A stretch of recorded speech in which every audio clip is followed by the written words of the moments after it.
15% কাছাকাছি থাকা সুদের হার এক অঙ্কের ঘরে নামিয়ে আনতে বাংলাদেশ ব্যাংক গভর্নরের কাছে দাবি জানিয়েছে এফবিসিসিআই সহ 4 ব্যবসায়ী সংগঠনের নেতারা। বৃহস্পতিবার দুপুরে মতিঝিলে কেন্দ্রীয় ব্যাংক কার্যালয়ে বৈঠক শেষে সাংবাদিকদের এসব তথ্য জানান এফবিসিসিআইয়ের মহাসচিব মোহাম্মদ আলমগীর।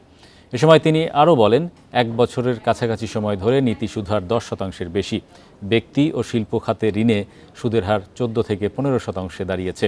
এই বাস্তবতায় গভর্নরের সাথে দেখা করেছে ব্যবসায়ীদের 14 সদস্যের দল।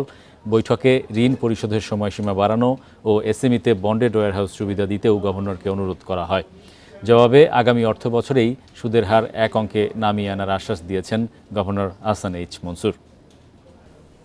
আমরা বলেছি উনি আমাদেরকে এই আশ্বাস প্রদান করেছে অতি সত্বর এটা কমে আসবে এবং আশা প্রকাশ করেছে এটা নেক্সট সিঙ্গেল ডিজিটে চলে আসবে আগামী ফিসক্যাল ইয়ারের ভিতরে। ব্যাংক যদি কোনো সমাধান করতে না পারে তাহলে ওনাদেরকে এখানে আবার আমাদেরকে কমিটি এটা দেখভাল করবে বলে আমাদেরকে নিশ্চয়তা প্রদান করে নীতি সহায়তা দিবে।